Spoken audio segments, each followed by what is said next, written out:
Do you want to start investing for retirement but don't know where to start? Saving is easier than you think. I've been saving for decades and have been following a successful method taught by others that I want to share with you. This will be part one of a two-part video series. Part one will discuss the different types of retirement investing, and part two will explain how to save for retirement. Let's begin our journey. To understand retirement investing, there are two different types of accounts, traditional and Roth.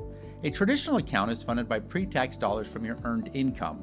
For example, if you make $4,000 a month and save $200, the $200 would go into your account before taxes, and then you would pay tax on $3,800. The catch here is that when you withdraw money from a traditional account, you pay tax on every penny, including the interest it's made. Roth, on the other hand, is funded by post-tax dollars. For example, if you make $4,000 a month and save $200, you'd pay taxes on $4,000 first and then save $200 afterward. The great thing about Roth is that you don't pay any tax when you withdraw the money, not even on the interest. Let's do a side-by-side comparison. We'll say you make $4,000 a month and save $200 and have an effective tax rate of 10%. On the traditional side, you take $4,000, subtract $200 for saving, leaving you with $3,800. Then you pay taxes, which are 10% of $3,800 for a total of $380. This leaves you with $3,420 take-home pay. On the Roth side, you take $4,000, take out your taxes, which are 10% of $4,000, for a total of $400, leaving you $3,600. Then subtract your savings of $200, leaving you with $3,400 take-home pay. As you can see, you have less take-home pay when you invest with Roth. So why go with Roth? Well, you don't know the tax rates when you retire. They could be higher, and you could be in a larger tax bracket because you're rich. Now you understand the difference, traditional versus Roth. But traditional what? Roth what? The words by themselves are just definitions. For them to mean anything, they need to be attached to something. Where you work, you may have heard of different types of accounts. The three most popular are 401k, 403b, and TSP, or the Thrift Savings Plan. By attaching traditional or Roth to these, they give you the different types of accounts for retirement. Traditional 401k, Roth 401k, traditional 403b, Roth 403b, traditional TSP, and Roth TSP.